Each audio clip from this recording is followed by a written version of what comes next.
Can we just get the ballot statement, ma'am? Juan Ponce Enrile and Gigi Reyes and Janet Lim Napoles were acquitted of 15 counts of graft related to the PDAF scam. Nagsalita na ang korte. So, igalang natin. Igalang po natin kung anong desisyon ng korte.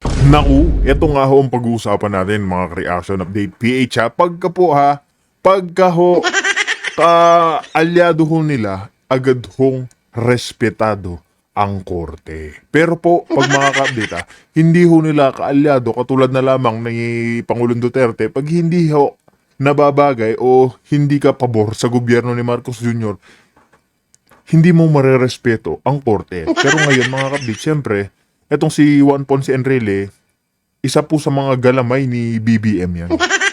Kaya ngayon, na-absuelto ho sila, dapat respetuhin ang korte. Ayon mismo kay Auntie Claire Castro. Di ba ganun dapat mga ka-update?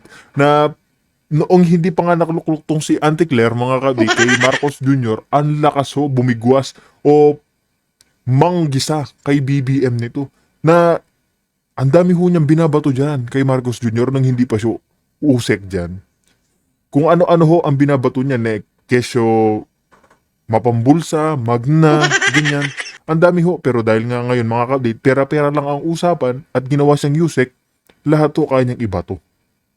Ngayon, respetuhin daw ang naging desisyon ng korte dahil sa pag-acquitted sa mga ito.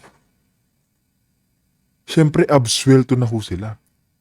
Kilalang kilala ho yan si Janet Napoles, si Juan Ponce Enrile, sa pork barrel. Ang bilis ho, di ba? Noong si Pangulong Duterte ho nakaluklok dyan, hindi na ho makakalabas dapat yung mga yan. Lalong-lalo na yan si Napoles. Iba ho talaga yung administrasyon ngayon mga kabdita. Yung nagliliparan na ho yung diretsahan ho tayong ginagago, wala ho nire-respeto sa mga ating kababayan. Isipin mo yun yung mga kilalang magna, yung may mga issue na malalaki, may mga kasong nakabinbin, kaya ho nilang gampanan, kaya ho nilang tabunan, kaya ho nilang pagtakpan. Isipin mo maging ombudsman pa, ito si Remula, kahit yung anak niya mismo hindi niya maimbestigahan. Ano ho ba yung issue ng anak niya mga kabit? Lilinawin lang ho natin, yung issue ng anak ni Remula, nahuli ho yan. May isa pong officer, police officer, na nakahuli sa kanya, ukol sa Mary Jane at sa, alam niyo na yung kinagagalit ni Pangulong Duterte, mga kabit, shabu. Nahuli po yan. Imbis na humakulong yung anak ni Remula, alam niyo po ba yung nangyari sa isang pulis na yun, mga kabit? Siya ho ang tinanggal sa serbisyo. Diba? Yan po yung merong admin ngayon. Nagahari po ang kasamaan, ang dilim. Kaya lahat ho ng pambibinbin, mga ka-update, lahat ho, pag-iinitan ho nila yung mga past administration sa nangyayari ngayon. Isipin mo nga, nagsalita nga si Marcos Jr. Di ba papagawa daw siya ng 1,700 na classroom? Nagulat daw siya bakit 27 lang. Magmamaang-maangan ka pa, alam mo naman yan kung saan nyo dinadala yung mga pondo. Lahat ho ng pambubulsa pag nanakaw ngayon, mga ka-update, nasa administration ngayon. Tapos po, ikagagalit nila, ibibintang nila sa past administration. Pag iinitan na naman po nila, yung mga kaalyado ni Pangulong Duterte. Diba? Kaya mga kabdit, hindi na ho natin papahabain itong ating intro. Kung bago lang ho kayo sa ating channel, isang like, isang share, isang subscribe lamang, malaking tulong na ho yan. Kaya mga kabdit, rekta na ho tayo dito kay Auntie Claire Castro kung saan ano-ano na naman dinadaldal niya dyan sa Malacanang. Pero hindi ho ba ito nakaka-create ng doubt sa isip ng sambayanan na bakit walang napaparusahan? O kita mo naman ho, paano magtanong itong isang reporter o nag-i-interview kay Aling Claire. Mismo ho siya kasi kilala ho yung mga yan na nambulsa. May mga kaso-kasong patong-patong na kasong mga graph. Lahat ho ng nakaw makaka-update nasa kanila. Pero dahil nga admin ni Marcos ngayon, kaya ho nilang palayain.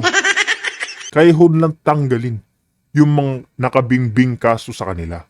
Isipin mo yun, 180 million pesos. Pero naman ng taong bayan yun may karapatan talaga tayong magtanong patungkol lalo na diyan. Pero sasabihin ni Aling Claire, mga kabdit, irespeto natin yung naging desisyon ng korte. Pera-pera lang, mga kabdit. Rekta ho tayo. Pera-pera lang ho ang usapin dito. Yun nga po ang nais nating ipahiwatig sa taong bayan. Ang Pangulo, ang gusto niya, kapag nagsampa ng kaso, hindi mabilisan. Dapat kompleto ang ebidensya. Dahil pagka nagkataon, konti lang mong pagkakamali, especially criminal case ito. Ano-ano na naman yung sinasabi mo dyan, Aling Claire? Samantala, may freedom of speech tayo, pero pag nagsalita ang mga tao against sa inyo, sa mga kabalbalang ginagawa ng boss mo, amo mo, pinapahuli nyo. Pinag-iinitan nyo yung mga retired AFP nga. Binabawalaan nyo pa na ikukulong sila. Hindi lang yan pati nga ho yung mga estudyante. Pati ho yung mga estudyante pinag-iinitan nila. Siyempre ayaw ho nilang lumalaban sa kanila yung mga taong bayan. Gusto ho nila bilib din sa kanila. Ano ho nakakabilib sa mga yun? Nagnanakaw lang naman sila dyan. Pinapahirapan nila yung Pilipinas. Di ba? Doubt. At kapag hindi po naakusahan or nagkaroon ng judgment beyond reasonable doubt, talaga pong magkakaroon ng acquittal. Sige. How do you convince the public that the palace is not actually just giving a slap on the wrist or parang a light reaction to this, given that Juan Ponce Enrile is a sitting official in the Marcos administration? Paano po tayo makakapagbigay ng anumang impluensya sa korte? Korte po yan. May separation of powers at kailangan po natin igalang kasi pag hindi po natin ginalang ang mga desisyon ng korte, magiging chaotic country po tayo. So mahirap po yun. Dapat natin pagtiwalaan ang ating justice system. Pagkakatiwalaan mo pa yung justice system, wala nga kayong mapakulong sa mga nagnanakaw. Tapos absuelto nyo pa yung sila Janet Napoles, si Ponce Enrile. Siyempre, kaalyado ho nila yan. Talaga hong maaabsuelto yan. Pinapahaba lang ho nila, pinapasarap lang ho nila yung usapin. 'Di ba? Halatado ho sila, mga kapdi. Pero kung sa panahon ni Pangulong Duterte, hindi ho kayo sasantuhin yan. Lalong-lalo na galit ho yan sa mga kriminal, sa mga magnanakaw. Hindi ho uubra yan sa pamumuno ni Pangulong Duterte. Kaya mga kabdit, ano ho sa tingin nyo? Tama ho bang iabsuelto yan tatlong iyan sa naging kaso nila? Meron ho silang malalaking nakaw, mga kabdit, ha? Diba? Hindi naman po dapat ganoon kadali. Hindi ho dapat ganoon kadali, mga kabdit. Kasi pera ho ng bayan ang usapin dito. Porkit hindi nila pinaghihirapan, mga kabdit, kaya ho nilang gawan ng paraan. Dahil dito, mga kabdit, ililihis na rin po natin itong ating usapin kung saan nga, ha? Ito pong si Ka Eric, may ilalahad, ukol, dito sa sumasabog na, alam nyo na, dyan sa Malacanang. Ayan, mga kabdit, rektahin na rin ho natin ito. Kung saan talaga hong mandidiri kayo sa nangyayari sa admin ngayon. At sunod-sunod talaga ang mga pangangatsaw o pambubulsa sa kaban ng bayan. Ba, wala na ho tayong papatagalin pa, mga kabdit. Rekta na rin ho tayo dito. Hello, hello, hello! Magandang araw, magandang gabi, magandang umaga! Medyo forward na po natin muna dito, mga kabdit, kasi alam naman po natin mahilig mag-intro si Ka Eric ng pagbati sa kanyang mga manonood. Ayan, mga kabdit. I-react na rin ho natin dito. Ng mga 3%. So that's around how much? Another at 30 million, mga kababayan. No? Kung 3%, another 30 million for every 1 billion. Mantakin niyo 39% na. At mayroon pa siyempre sa local government na mga ibinibigay as administrative cost. Tawag nila, mga 5% din po yan. So that's 50 million para daw ang project smooth. So 42% or 45% at the minimum, kaltas ka agad yan pagpasok ng special allotment release order. So ang magbibigay po niyan kaagad, kontraktor, kasi sa kanya mapupunta ang project. Pero ang ginagawa ng kontraktor ay inuutangan na niyan o kaya may pundo na siyang malaki at para magkaroon na siya ng mobilization cost. So for every project na 1 billion, 450 million po ang nawawala. Automatic. At ito ay hindi natin alam kung ang sinasabi ng DPWH nagsimula lang dito sa panahon ni Marcos Jr. Pero kasi sa panahon ni Pangulong Duterte, may SOP din po yan, pero hindi ganito kalaki. Siguro malaki na yung 20% na nagkakaroon ng SOP, patago pa at palihim. Ito, 45% ang nakukuha. Ang matindi dito, COA kumukuha ng 1%, DPWH at the national level kumukuha ng 2%, at the District Engineering Office may 5% na operational cost nila. Pwede ba yun? Hindi. Hindi yun pwede kasi ito ay isang sindikato na gawain. Ang budget para sa project ay para sa project, hindi po kasama ito. Kapag nag-deliberate at kapag nag-present ng budget, hindi po ito kasama. Itong mga sinasabi ko, 1% para sa COA, 2% para sa engineering administrative cost ng DPWH, pagkakaroon ng 5% or 8% para kay Romualdez at kay Saldico, according sa inilalahad ng taga DPWH, 25% sa proponent na kongresista as retainer SOP niya, and then mayroon pa pala sa hindi pa kasamang tubo ng kontraktor. Kaya kung pag-uusapan ang project for every 1 billion, malaki na po yung 400 million lang ang ma-implement kung i-implement pa. Ayun. Nag-budget ang gobyerno ng 1 billion, halos 60% na pala ang nawawala sa bawat 1 billion. Ang pinag-uusapan po natin kay Saldico, 17 billion, ilang area lang ang ginawa kanya, 17 billion siyang nagpatupad, mga kababayan. At siya mismo nangungontrata din. According to Senator Sherwin Gatchalian, umaabot po ang mga kontrata ni Saldico sa 2 taon na record na nakita, mga 52 billion pesos. Ang kontratang siya ang nagpatupad o mga projects na siya ang nagpatupad. Either siya ang nangontrata o ibinigay niya sa kontrata. Ayun. So malinaw mga kababayan na ito ay isang sistematiko and napaka-organisado na krimen. At lahat ng ito, hindi pwedeng hindi malalaman ni Marcos because you are the president.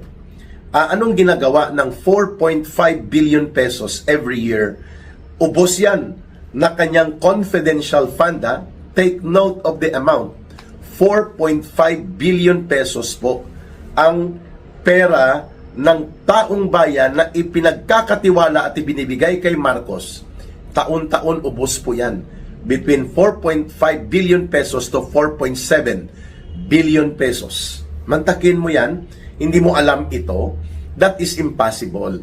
At hindi rin pwedeng hindi alam ito ng kanyang mga DPWH secretary o ng kanyang mga tauhan sa DPWH. Kaya pala napakadali lang para sa itong allegedly ay nanghingi ng project si Lucas Bersamin ng mga 1.2 billion at ang SOP na nakuha is around 300 billion pesos. Sorry, 1.2 billion project, flood control ang ibinigay na SOP lahat-lahat 300 million. At ang nag-arrange itong si Yusek Olayvar na pinangalanan na taga DepEd. DepEd, no, binitbit ito doon kay Sani Angara na opisina. At anong pakialam niya sa flood control at bakit nagamit kung hindi man si Lucas Bersamin ito, gaano katotoo, ba't hindi pa naimbestigahan ni Executive Secretary Lucas Bersamin? Hindi niya pinatawag si Olayvar. Dahil kung Office of the President ka, pwede mo itong ipatawag, pwede nga itong isuspend ng Office of the President o pakasuhan niya in behalf of the powers of the President. Yun Executive Secretary. Bakit hindi? Isang tanong yun Kung hindi sangkot ang Executive Secretary na ito ni Marcos Jr. na si Lucas Bersamin doon sa ibinubunyag ni former Undersecretary ng DPWH Bernardo, isa ito sa mga sindikato na talagang kumakatay ng mga pundo, kasabwat ni Saldico at ni Romualdez ito sa pagkatay ng mga pundo nationwide. Bakit hindi pinatawag ni Executive Secretary Lucas Bersamin at hindi man lang sinita ni Marcos? Ano yan? 1.2 billion pesos, may flood control projects ka? Hindi ka naman congressman, hindi ka rin naman allowed para gawin yan. Even the congressmen are not allowed to do that. Pero pinapabayaan na lang dahil ito ay mga bigayan at naging kalakaran na. So si Ulaybar na nasa Department of Education ay nakipag-ariglo kay Yusek Bernardo na kuhanan ng project na 1.2 billion chargeable to unprogrammed appropriations. Talaga ho mga kabit, hindi niya sisitain yan. Bakit? Siyempre ho, magkakakilala na yan. Obvious na ho yan na, ba't niya pa sisitain? Kung meron naman silang porsyento. Diba? Pera-pera lang naman po kasi yan. Pero ang mahirap dyan, hindi naman ho sa kanila galing eh. Galing po yan sa nagbabayad ng buwis. Yung mga bumibili sa tindahan, bumibili kahit saan. Nagbabayad ho tayo ng buwis. Tayo ho yung napeperwisyo. Isipin mo mga kabit ha, isipin na lang ho natin, kung hindi ho sila nangongoratsa, hindi ho sila nandedekwat sa kaban ng bayan, asensado ho ang Pilipinas. Marami ho tayo paniguradong maipupundar sa ating bayan. Makikita ng ibang bansa na progressive country itong Pilipinas. Marami ho mag-i-invest. Pero dahil nga mga kabit, puno tayo ng korupsyon, ayaw ho nilang pumasok yung mga investor dito sa Amerika, ibang bansa. Wala ho, takot na ho magipag-negosasyon dito sa ating bansa. Dahil sa matinding corruption. Para maitago. Kasi ang unprogrammed appropriations po, hindi na dumadaan yan. At hindi yan dumaan sa plenary, hindi dumaan yan sa BICAM, hindi dumaan yan sa committee level. No? Isiningit na lang yan pagkatapos na ng budget. Kasi nga walang items ito ang unprogrammed appropriation, pero pinupunduhan ng gobyerno upon approval of the President. Ayun, 1.2 billion at ang SOP o yung kaltas kutong according kay Yusek Bernardo na itinuturo naman ni Yusek Ulaybar, si Executive Secretary ni Marcos, ang little president niya na si Lucas Bersamin. But yet, no reaction and no investigation and no action have been taken up as of yet. Wala pa pong hakbang na ginawa ang gobyerno ni Marcos, ang opisina ni Lucas Bersamin. Bakit hindi po ito nagkaroon ng karampatang pagpapatawag, pagpapaimbestiga, o kahit man ang pagpapasuspende o pag-file ng kaso dito kay Yusek Ulaybar, na ang itinuturo niya doon kay Yusek Bernardo na transaksyon nila na 1.2 billion pesos na worth ng flood control projects at nagkaroon ng SOP na 300 million ang kinuha papunta kay Executive Secretary Lucas Bersamin. Walang anuman na matino o kaya matuwid na aksyon o pahayag na ginawa ang Office of the President hinggil dito. So, kita po ninyo mga kababayan, napunta doon kung totoo ito, ang aligasyon na itinuturo ngayon ni Yusek Bernardo, malamang sa malamang totoo. Bakit naman siya gagawa ng kwento laban kay Lucas Bersamin, no? At syempre, ang damay dyan, Office of the President. 30% ang hiningi or 28% ang computation na nakuha ko kanina doon sa video na nakita ko. So, ilan pa ang mga proyektong mayroong pinalusot papunta sa Malacanang na hindi alam ni Marcos? Posible din. Pero ganun pa rin, kapag hindi niya alam, negligence pa rin po yon. May pananagutan siya. Ibig sabihin, pinapalusutan ka ni Lolo Lucas Bersamin? Ano ba yan naman, Marcos? Ano ba yung executive secretary mo? Bakit ganon? Kaya, mahalaga po ang pagpupunto na ito. Ang mga kasindikatuhan na nangyayari sa gobyerno ni Marcos ay dahil una, wala siyang pakialam. Pwede yon. Basta bahala kayo, mananatili akong presidente, gawin nyo lang dyan ang gusto nyong gawin, wag lang sumabog. Number 2, hindi pwedeng hindi siya walang pakialam. Talagang ginusto niya dahil nakikinabang siya. At yan ang kanyang partnership sa kanyang pinsan. At pangatlo, talagang blanco dahil may ibang nag-ooperate sa likod niya. May bloke ng paksyon nila Bersamin na nakakapag-operate, dating Supreme Court Chief Justice ito. Marunong ito maglaro at mag-dribble ng mga batas at paano butasan ng batas. Ang isang bloke ang asawa ni Marcos, si Lisa Araneta at ang kapatid nito, na itinuturong pagdating sa customs, walang pakialaman, kaharian nila yan.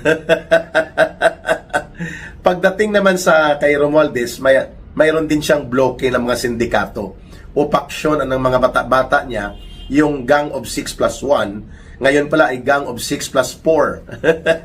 10 yun na pinangalanan ni Mayor Magalong. At syempre, ang pinakapunong matadero nila at tagatira at tagapagkatay si Saldico, na ngayon ay tumakas pero parang turista lang doon sa Europe. Walang aksyon, walang ginagawa, walang hakbang para hulihin at siya ay bitbitin balik sa Pilipinas at mapanagot at mapaparusahan siya sa ginawa niyang mga karumaldumal na pandarambong at pagnanakaw sa kaban ng bayan sa utos at konsenti nila Romualdez at nila Marcos. So kahindik-hindik po itong trails of criminal operations na ngayon ay nalalantad. Mantakin po ninyo, hindi pa lumalabas ang pundo at hindi pa pagsisimulan ang proyekto. 45% na ang kaltas. 1% sa COA, 2% sa DPWH National, 5% sa Engineering District dahil doon i-implement ang project. So how much is that? Mga kababayan, for every 1 billion na proyekto ay automatic po 8% ang makakaltas kaagad. And that is around 80 million na ang nawala, no? Hindi may paliwanag saan yan ginagamit, hindi ino-audit yan. May COA na 1%, that's around 10 million. 2% sa engineering administrative cost for DPWH, hindi rin yan allowed, that is around 20 million. National office yan, and then 50 million doon sa district engineering office for project supervision and administration daw. So how much lahat? 80 million na for every 1 billion. O pagdating sa proponent na congressman, automatic minimum 25%. 250 million na. O pagdating pa doon sa LGUs na hinihilot daw nila, another 5%. So plus ang iba pang mga mobilization cost na tinatanggal na. Umaabot daw ng 45 to 48%. And then yung overhead pa ng kontraktor. So, ang maiiwan for every 1 billion, ang estimate ng taga DPWH, malaki na yung 400 million. 600 million hindi na ipatupad, hindi na yon ino-audit dahil yon ay napupunta sa lagay at pagnanakaw at mga pandarambong na istema. So, for every 1 billion, we lost almost 600 million already. So, ganito po ang kalakaran ay pagdating po sa mga palusot pa na ghost talaga, no? Halimbawa, sa Wawaw Builders na involved pala itong mga bata-bata din ni Saldico at ni Romualdez, no?